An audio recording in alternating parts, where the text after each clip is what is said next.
Salut! Salut! Aujourd'hui on se retrouve dans une nouvelle vidéo pour vous parler de la balance Hivetech de l'entreprise 3B. Voilà, c'est ça, cette balance-là, juste ici. Donc dans une première partie de vidéo, on vous parlera du matériel. Dans une deuxième partie, nous vous parlerons du montage ainsi que de la pose et de l'application. Nous avons pu la tester pendant 5 mois. On est super content, on est fan de l'application et de la balance, puisque ça apporte vraiment beaucoup d'informations, c'est de la technologie de pointe. Donc ça nous aide au niveau scientifique à bien comprendre comment la ruche tourne, à quel moment il va y avoir du miel, etc. Et puis quand l'apiculteur doit intervenir, donc ça facilite vraiment nos interventions et on agit au moment les plus clés, on va dire, et les plus importants, sans louper ces moments-là, sans ouvrir la ruche tous les 2 jours. Voilà, on verra tout ça ensemble. Allez, c'est parti. Sur la balance, dans ce petit carton, voilà, l'entreprise qui nous l'envoie, donc c'est une entreprise italienne qui se développe en France en ce moment. Donc on reçoit aussi un manuel en français, allez, si je peux vous le montrer.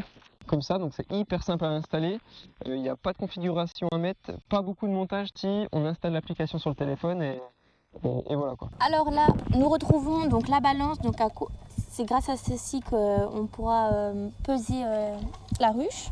Ensuite, c'est un câble qui regroupe les deux pieds de la balance et on a un autre câble. Ça c'est connecté à la balance où il y a la batterie et ça on l'insère au milieu de la ruche. Vous avez aussi des petites protections qui peuvent venir remplacer voilà. Ici.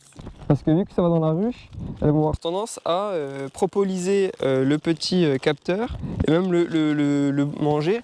On voit la différence, quand il est neuf on en a 2 comme ça, quand il est neuf il est tout blanc comme ceci, et puis au bout de 5 mois, ça fait 5 mois qu'on l'utilise, il est devenu un peu jaune et un peu été mangé par les abeilles on dirait. Donc là on va en remettre un, parce que là on vient de l'enlever, donc là on va en remettre un sur le capteur, donc le capteur il présente comme ça, c'est là qu'il y a le capteur de manière très précise, donc là on peut mettre, donc voilà, on le met comme ça, voilà, le petit triangle dans le triangle qui est juste derrière, voilà, et comme ça on n'a plus qu'à le mettre comme ça dans la ruche.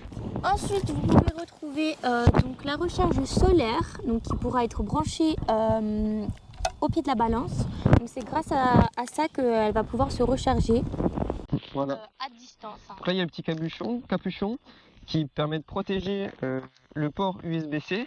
Donc il est juste ici le port USB-C. Donc là on n'a plus qu'à connecter ce câble dedans.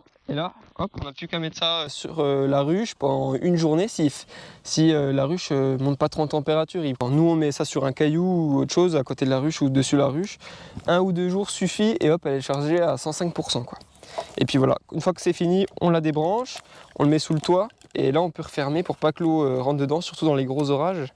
Vaut mieux refermer ça comme ça. Et puis si vous voulez le recharger chez vous avec une batterie externe, on a aussi un câble USB-C qui est livré avec. Donc voilà, on branche avec la batterie externe sur le terrain et ça charge assez vite. Ou on peut le faire aussi chez nous. Mais chez nous, le problème c'est qu'on ne va pas la ramener à chaque fois. Donc c'est que la première fois qu'on peut la recharger chez nous. Sinon après il faut la power bank, donc une batterie externe à emmener. Mais ça c'est vraiment super parce que nous on a rechargé qu'avec ça. Franchement ça c'est top parce que c'est vraiment simple d'utilisation. Et il fait quand même souvent soleil, donc ça recharge très vite. Voilà, en quelques heures, c'est fait. Ah oui, et ça, on en a pas parlé, c'est le petit Fil de fer très important, quand on va venir mettre le capteur dans la ruche, faut pas qu'il retombe au fond de la ruche parce qu'on n'aura pas du tout les mêmes informations en température, etc. Surtout qu'on a des fonds de ruche ouverts. Il faut le mettre bien dans les cadres et hop, positionner ça comme ça, entre 2 cadres, ça il sera bien tenu. Sinon, ce qu'on peut vous montrer, c'est comment raccorder les 2 balances. Donc du coup, ce qu'on va faire, c'est les raccorder maintenant. Donc ça, c'est les petits goupillons qui protègent les raccords qu'on a ici. Donc voilà, c'est des petites protections. Elles sont livrées comme ça dessus. Nous, après, on les range dans un petit sachet. Donc là, ce qui est bien, c'est qu'on a aussi un petit panneau numérique, parce qu'elle fait des calculs tous les 2 heures. Sauf que nous, pour économiser de la batterie, la carte SIM va nous envoyer sur notre téléphone portable ou l'application sur internet que le soir et le matin, donc 2 fois par jour pour économiser la batterie, sauf qu'il y aura des relevés tous les 2 heures, donc ça va être hyper précis quand même. Et si on arrive en rucher en milieu de journée qu'on veut voir, il n'y a qu'à appuyer. Voilà, elle était à 78 400 à la dernière pesée. Ça va en dessous, voilà. Ensuite, ça c'est assez facile d'utilisation. Hein. On regarde où il y a les petits crans. Comme ça là. Il y a un cran qui va juste au niveau du cran en face. On appuie, hop, ça rentre. Et là, il n'y a plus qu'à visser. Là, il faut faire attention, il ne faut pas se tromper vu qu'il y en a deux. Il faut bien le brancher sur celui qui est le plus près du pad numérique. Ce qu'on peut dire aussi, c'est que normalement, s'il y a une connexion qui est plutôt pas trop mal sur le secteur, au niveau de la carte SIM, il n'y a aucun souci. On reçoit tout sur le téléphone tous les jours, comme je disais, une fois le matin, une fois le soir. Moi, j'ai pas du tout de soucis. Pourtant, on est dans la campagne, on est vers la forêt, dans les champs. Il y a une SIM à l'intérieur et un système soit d'achat en une fois de tout ça, ou alors une location. Tous les ans, on paye quelque chose. Et nous, pour l'instant, la première année, c'est gratuit parce qu'on rentre dans un système de parrainage de ruches. On vous expliquera ça un peu plus tard, peut-être. Si ça vous intéresse, dites-nous en commentaire d'ailleurs si vous voulez en apprendre plus sur le parrainage de ruches dans lequel on est inscrit avec Freebie. Ça peut vous intéresser, surtout les apiculteurs qui veulent vendre un peu de miel avec cette application-là. Il y a des prix assez intéressants. Voilà, on vous en parlera dans une prochaine vidéo si ça vous intéresse. Voilà. Donc nous on l'a gratuit pendant 1 an, on la teste, on voit tout ce qu'il y a. Nous franchement on est vraiment satisfait. Donc on va sûrement soit la louer, soit l'acheter. Donc on va voir tout ça. Alors maintenant que toutes les connexions ont été faites pour la balance, donc maintenant on va pouvoir aller l'installer sur la ruche, enfin en dessous de la ruche. Donc c'est parti. Allez, c'est parti. Voilà la ruche en question qui est juste ici, elle a 2 hausses, plus le corps en bas en verre. Donc on va mettre la balance en dessous, mais c'est un peu lourd. Donc ce qu'on va faire, c'est qu'on va enlever les hausses, puis mettre la balance. On va vous montrer comment on fait. Donc voilà la ruche. Là, on a enlevé les 2 hausses. Voilà, on voit les abeilles juste ici. Toutes les belles abeilles, elles sont là. Hop. Donc là, ce qu'on va faire, c'est qu'on va mettre la balance. Donc là, on a quand même déconnecté le temps de mettre ce pied-là sur le côté. Il faut mettre les pieds sur les côtés de la ruche. Voilà, hop. Là, le connecteur bien de ce côté-là, vers l'intérieur de la ruche. Celui-ci, on va faire la même chose. Sauf que là, pas besoin de les déconnecter. On fait passer tout en dessous. Voilà, on met ça là. Voilà, là on se met à 2. On va juste soulever le côté de la ruche là. Hop. On le pose. Ensuite, on fait pareil de l'autre côté. On va soulever le côté de la ruche ici. Alors donc là voilà, on a nos 2 balances qui sont sous la ruche. C'est parfait. Et là, il n'y a plus qu'à les connecter. Donc je vais prendre ce câble là pour le connecter à celui-ci. Donc là, ce que je vais faire, c'est que on va prendre le capteur interne de la ruche ici. Là, je vais enlever ça pour l'instant pour le faire passer plus facilement dans la ruche. Et on va enlever 2 cadres. Ça sera quand même beaucoup plus simple. Voilà, là on fait un peu de fumée pour faire descendre les abeilles, pas les écraser. Et là, le but c'est d'enlever 2 cadres pour faire de la place, aller chercher. Donc voilà, quête de couvain. Donc on essaie bien de le placer dans le couvain. On enlève un 3e pour bien pouvoir passer la main. Donc là, je prends mon capteur et je le fais passer juste en dessous là. Avec ma main, je le récupère et hop, je le fais monter en haut. Voilà, moi pendant ce temps, je fais passer le petit câble en ferraille pour tenir le capteur en haut des cadres, en tête de cadre. Voilà, je le mets assez près de l'avant, comme je disais, pour que ce soit un peu au-dessus du couvain. Voilà, maintenant je vais chercher mon autre cadre qui est juste là. Hop, je le positionne comme ça. Voilà, il est posé. Donc là, mon capteur est là. Je vais lui faire un peu de place. Donc je vais gratter un peu mon cadre pour avoir un peu de place ici. Je peux même le faire un petit peu descendre hein, si je veux, pour qu'il soit encore plus près du couvain. Parce qu'il y a un peu de miel en haut. Donc je peux même le faire un peu descendre comme ça, et en faisant des petites oreilles. Comme ça, vous voyez. C'est pour pouvoir descendre un petit peu plus. Je mets bien les oreilles bien mises. Là, je peux remettre mon dernier cadre. Et hop, ça sera terminé. C'est pas plus dur que ça, parce qu'après il n'y a pas de configuration. Comme je disais, hop, il n'y a pas grand chose à refaire de plus. Là, tout est bien mis. Il faudra juste surveiller la batterie et puis contrôler de temps en temps sur l'application. Donc là, je vous parlais un peu de l'application de Freebie, 3B en français, comme je disais. Donc là, c'est la version ordinateur. Il y a la version aussi téléphone portable que j'ai. Je trouve que c'est une application qui est très aboutie, beaucoup d'informations, des beaux graphiques, il y a plein de choses très intéressantes.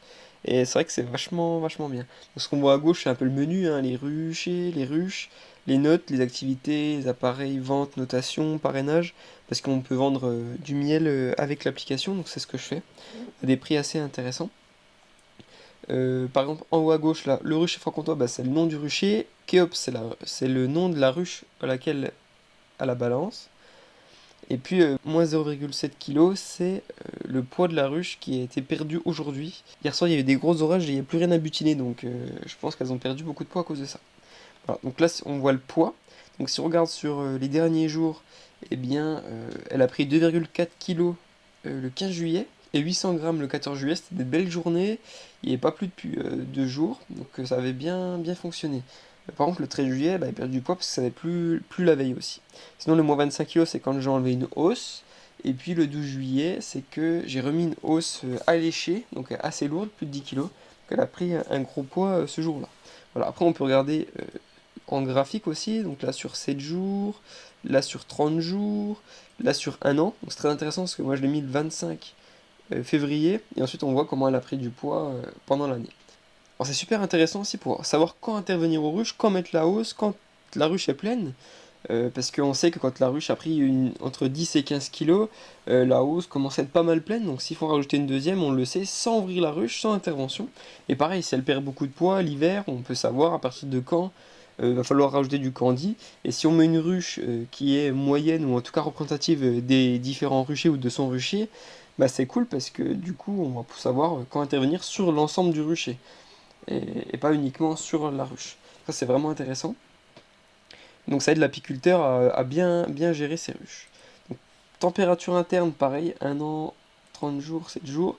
Donc sur 30 jours, on voit voilà, qu'on est vraiment entre 28 et 36-37 degrés et on oscille. Voilà, ça c'est intéressant à voir. On voit aussi l'humidité interne, c'est intéressant. C'est pas le plus important, mais voilà, c'est intéressant, c'est qu'on est entre 45% et puis 71% en fonction de l'environnement, ça ramène beaucoup de nectar ou pas. Voilà. Ensuite, température externe, bah ça c'est super intéressant aussi de voir un peu les variations entre la nuit et le jour, et selon les ruchers. Là on voit qu'on n'est pas descendu en dessous de 5 degrés, et puis si on regarde sur l'année, on est descendu au plus bas vers -9, je crois, là on est à -8, à peu près -9, ouais, à peu près -9. On voit que la courbe elle monte, et que ça oscille de plus en plus. Voilà. Il y a aussi la batterie, très intéressant, puisque il faut savoir combien il reste de batterie, et même à distance, pour charger au bon moment. Donc moi ce que je fais c'est que voilà, il y a à peu près plus de 2 mois pour la décharger.